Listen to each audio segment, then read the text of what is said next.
This is Bmoor, and you now tuned into Danaya Azure Radio. Hello, Bmoor, and welcome to Danaya Azure Radio. How are you? I'm good. How are you? I am phenomenal. So glad to have you here. So, Bmoor is one of my students at Bad Kids Camp, and oh my goodness, he is an amazing lyricist, songwriter, producer. Manager. The list goes on and on. Just a phenomenal person. So, how did you originally get connected with Well, I Malik? had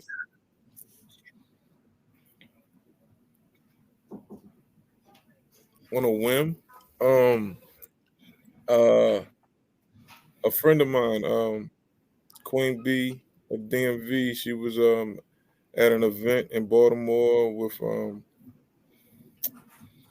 I'm trying to think who was there tonight. So many people. To mean the name, right? And Right. Malik was there with the hip hop caucus. So we went from that night to the next night at Morgan State.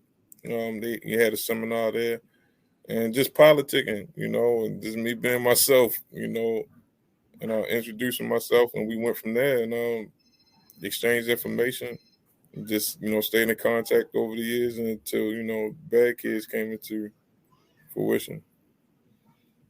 Absolutely. So I know originally you didn't come there as an artist, so you came there as a manager, correct? Um, that's how I came in the game. I guess that's always what I wanted to do. I had Russell Simmons aspirations. Like I love to help artists be what they aspire to be, whatever their best self is, their highest ideal. But I just love to tutor.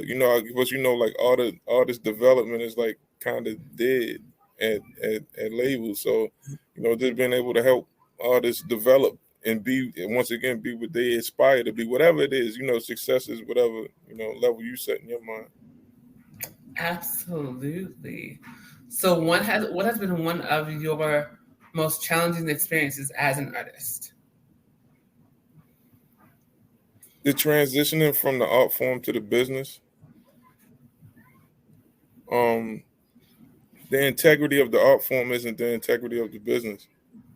So when I think where a lot of artists they die on that, and I mean like a figurative death of where they're Mhm. dying for the art form of it and don't realize that they're in the business. Like you've crossed over the threshold of just the artistry, right? You're in the business of it. So once you're there, you should adapt to the rules there, I believe. But that's a process because also don't want to cheapen the product either. Right. What do you think is one of the biggest flaws that a lot of artists make when they first start? Chasing money, chasing money. Um, you can get money doing a lot of things. Um, if you really dedicated to the artistry of this stuff, you'll dedicate yourself. You'll get up and do it because you love to do it, and that way work doesn't seem like work. So the days that when your checks are coming in for it, it's a great day. But when the days when your checks aren't coming in for it, you don't feel so bad because you remember you was doing this for free. You was doing it for Mm, the love of it. But when you go at it for just chasing a check, um, oftentimes you'll find your check, but you're also going to get some stuff that come with it that you weren't really prepared for. You might have gotten your check in the inopportune time. You might have been too young to get that money. You might, what I mean? yes. And lyricist, songwriter, author, and producer Bmoor is my guest here on Danaya Azure Radio. So talk about the fact you said sometimes you might be too young to get that money. What would you think is too young for an artist to get one of their big signing bonuses? I mean, I like to rephrase that, like not necessarily too young, but too immature. Because you Right. could be young in age and be, well versed in money management. But Hmm. I mean, like when you getting the things that you aspire for at 25, I don't believe I haven't. I don't think that you aspire for at 35 or plus. Hmm. I think things shift a little bit. So like you might take your You might take money at 25 and just completely blow it in a strip club that you might not do that at 35. Right. So it's not saying that that's necessarily a bad thing, but I mean, I'm sure it's other ways that that money could be invested that you would think of at 35 and be like, man, I wish I would have. I mean, I hear the athletes talk about it all the time. You know, You're right, and that's a phenomenal example. A lot of athletes, especially football players, after like 5 years, they're broke. shit.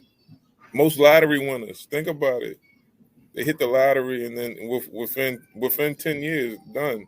You hit for hundreds of millions of dollars and you're done. Like that's tough. It's insane because you would think that if somebody would get that windfall, that they think about, okay, well, how can I save this? How can I get a couple of things here and there? But let me make sure I save and prepare because this money isn't just going to keep coming if I blow it. But it's the thing, it's the fame too. So if you getting the money and then you got fame, and it's like people expect you to show your money because that's what they would do if they had the money. Mhm. So then you going off of that vanity thought, right? So you on that wavelength of vanity, like I gotta show it. I gotta go buy $100,000 chain, and then you invited so many other things into your life. You know what I mean? It's because you bought $100,000 chain just so you can show people that you had something that you might not really have. And that's the crazy part about it. Like, I can't even imagine fathoming the idea of buying $100,000 chain because When I was 18, I could have. Yes, at 18 for sure, bling bling and all that. I For sure. can't. I bling bling all day with 18 with $100,000 for bling bling. That's a whole different conversation. Like, no, Yeah, for sure. you Back then, I definitely could have immaturity. I mean, but know. now I'm thinking land. Something else Right, exactly right. Things that are sustainable. for sure. And I think, and it's interesting to see like a lot of these different rappers that are getting sued because they didn't buy the stuff, they rented it, but they made it seem like they were buying it. That's the thing people don't understand. That's that misconception, is that Mhm. a lot of these homes, cars, jewelry, that's rented. Y'all sitting there trying to spend your whole check on something that's rented. But these are major artists that are renting these things. We're supposed to be renting them and then get in trouble because they won't give them back. But there's that part. But y'all sit there trying to kill yourselves, and this stuff is rented. Like, It's come on. tough. That's the image. Trying to live up to an image. There's no other way. Like I see it often. It's not. It's definitely like with a lot of football players more than anybody else because from one season they pretty much living like paycheck to paycheck, but they live in season to season. So in that off season, it'd be real bad, real Hmm. bad. And that's the thing a lot of people don't understand. It's like you see people on TV and you think everything is all great, but you don't understand what's going on behind the Yeah, scenes. it's a production. It's entertainment. Don't Yeah, forget. It's entertainment. no question. It is all Yeah. a production. So, when it comes to your book, what made you decide to want to write a book? A lot of things. I just initially I just wanted to see if I could do it. Like initially I just wanted to see if I could get it done. And so what occurred was I kind of like I mixed in, fictionalization and truth and just my imagination from the place to where I was at that time. I just wanted, just see if I could do it. So it was a wonderful thing. I not only did I write that, that was like I said, like a fictional book, like a novel, urban novel, I guess they would call it. But I wrote like plenty of like essays that I compiled about just thought and metaphysics and things of that nature. So, Mhm. Definitely, definitely. So you have been with Bad Kids Camp since the beginning. Tell Yeah. people that don't know about it, like a little bit about your experience. I mean, my experience has been probably, I don't know. I like to say one of a kind. I would hope everybody would get a one of a kind experience, but it's like I got an opportunity to come in, like you said in the beginning, and work with a lot of different artists from so many different places. I think, like at that time, like when we first started, you had artists, West Coast artists, down south, Midwest, out to Canada. You know what I'm saying? Like it was artists everywhere, and so you got to hear a lot of different sounds. You got to hear a lot of different production. um, work with so many different artists and on so many different types of music, right? I Right. think that's a great artist development. For artists that need to work, like if you want to broaden your range, you don't want to be stagnant. You Mm-hmm. know what I mean? Because where you might not perform a song, you might write one. You know what I'm saying? Exactly. And, Yep. and and you might tap into something and find that, man, I like writing country music. Mhm. That Right. that Exactly. could be your niche, and you wouldn't even know unless you try. But Bad Mhm. Kids is one of the places that have pushed not only myself but I know other artists to be more diverse. Um, and that's always great. It's when you keep your ear to the street, you're hearing music from everywhere and different, and people are moved by different sonics and different sounds and different production coming from different places. They put you in a place to where you can do some phenomenal stuff. Right. Absolutely. And a lyricist, songwriter, and author. Bmoor is my guest here on Danaya Azure Radio. What is the one thing that you wish you would have known before you started doing music? Whew. Um, The way you sighed, though. I mean, I was very fortunate. I was very fortunate because this wasn't something that I wanted to do, and one day, miraculously, however, I wound up doing it, and somebody close to me had told somebody that was close to them, and they took me to the studio, and they believed in me, right? And Mhm. and I told them what I wanted from it. I was like, well, if I'm gonna do it, this is what I want from it. And he wrote down show business on a napkin, and he said, "You see that?" And I'm like, "Yeah, it's show business." He said, "You see that? It's 10% show, 90% business. Learn the business of it. If you learn the business of it, you won't have to worry about the show. Like never worry about that. Never worry about fame. Don't chase it because if you're handling your business, the fame gonna come. Like that's going. Mhm. Don't worry about the show. A lot of people put on the show and can't handle their business. So Mhm. I feel very fortunate to know that early. It's something that I passed on to other artists. Because I mean, like you're gonna see some stuff. I mean, like if you're really good at what you're doing, right, you're gonna see a lot of subterfuge. You're gonna get offers from labels that could look good, right, but it's not really good. Like, Right. and don't be so hard up. Like when I say being immature and like jumping for, I feel very blessed to know like don't go for that bait. You know what I mean? I Right. feel I Yeah. feel very blessed to know that.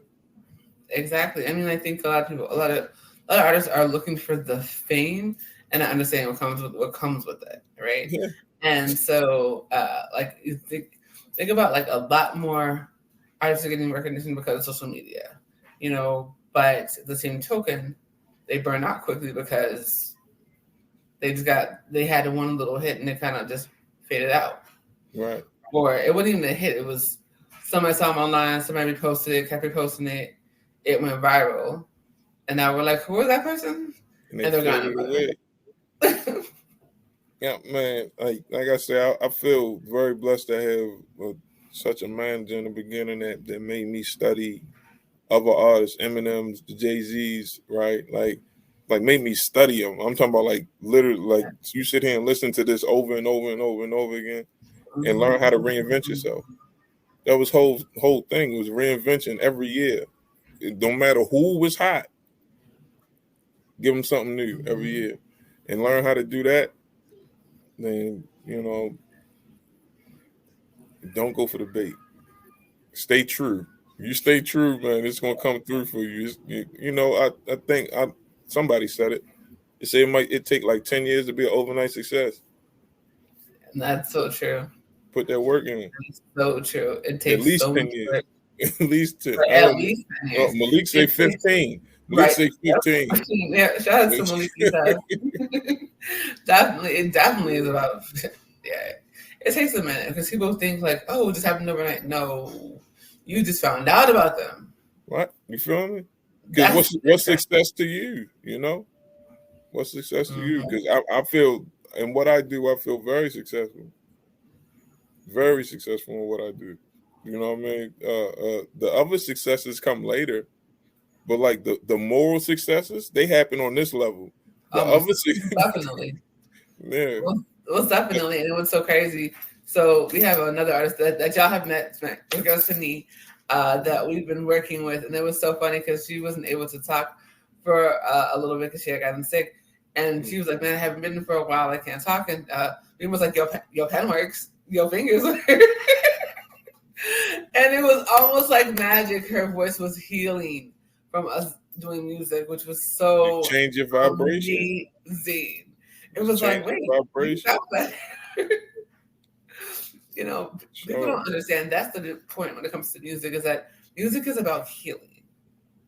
That's why Andre 3000 did that album with no lyrics. It's about healing. Yeah. And I'm gonna stick on this. I promise you. Don't get it twisted. I'm sure he got a check that was already waiting for him before that thing dropped, and he already has it in soundtracks. I guarantee you. Trust me. That sounds like a whole soundtrack album. I mean, for a nature show, it's like him and David Attenborough collaboration. It's out of here. Yep. So what are some of the goals that you hope to achieve in 2024? A little recognition. So a recognition for a lot of hard work. More financial security. Being able to help more from this music thing. You know what I mean? Like being able to help more artists break ground, being able to turn the lights on for Baltimore, keep them on. We got a lot of talented artists here, and I can't wait to see them blossom and be what they need to be for themselves and for the city. You know what I mean? I'm enjoying just watching that in itself. You know what I'm saying? I'm 100% right now. I'm a Philadelphia Eagles fan, but in my heart, I kind of I hope the Ravens win, and everything else goes the right way for Baltimore, because I want my city to win. You feel me? Like for real, for real. I love how you said, "Turn the lights on for Baltimore." Yeah, that is such a powerful statement, because basically, for those who don't understand, that means shining a positive light. for sure. I think because Baltimore gets a bad rap. This is like Chicago gets a bad rap because the media, for whatever reason, that's what they feed. You know, whether it's the Wire or whatever, like people see it that way, and they, I talk. People come here and they be like, "Is it like?" I mean, yeah. Is it like the television show? It can be. That's all actors. Anyway, it can be like, you know what I mean. But it's also like, man, it's a beautiful place. And I think the citizens of the city need to remember that too. I think that sometimes the citizenry has gotten caught up in the darkness of it. You gotta remember that Baltimore is also called Charm City, because it was a time you could. I mean, there's still parts of the city. I don't know if you see where they had ivory. We really had ivory stoops with gold lining in them. Wow. Because the city was rich. It was the fourth largest city on the East Coast in the turn of the century, 1900s. You know what I mean? It wasn't a shabby town. There was 4 million people living in Baltimore at one time. Wow. You know what I mean? Now we got a lot of abandoned buildings and it's a lot of, you know what I'm saying? But things turning around. It's a lot of positivity being done there. And I believe it's brothers and sisters that want to help.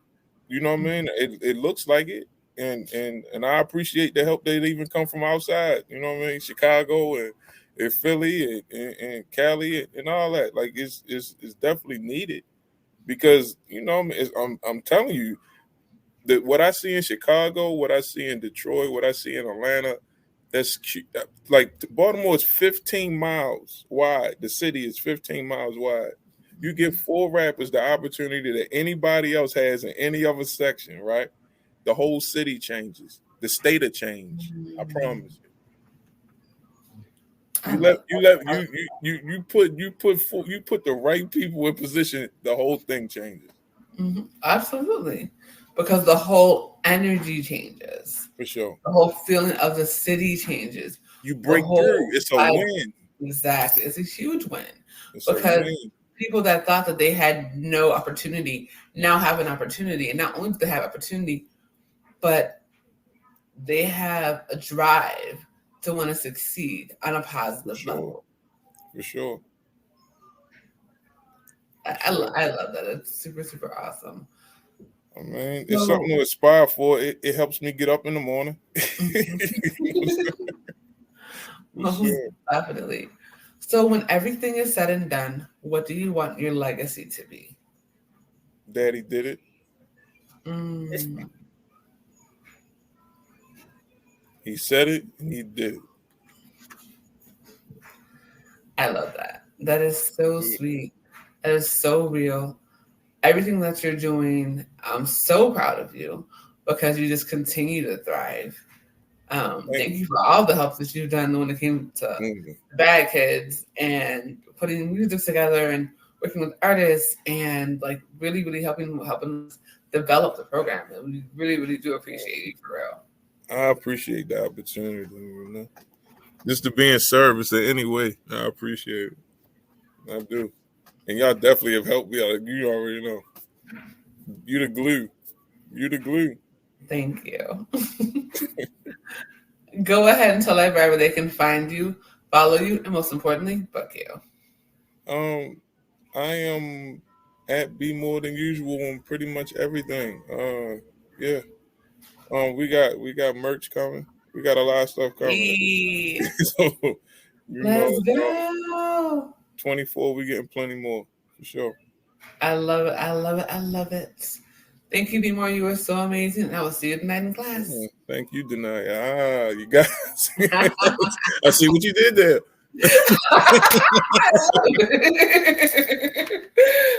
All right, y'all. All Peace right. and blessings continue to you. Bye.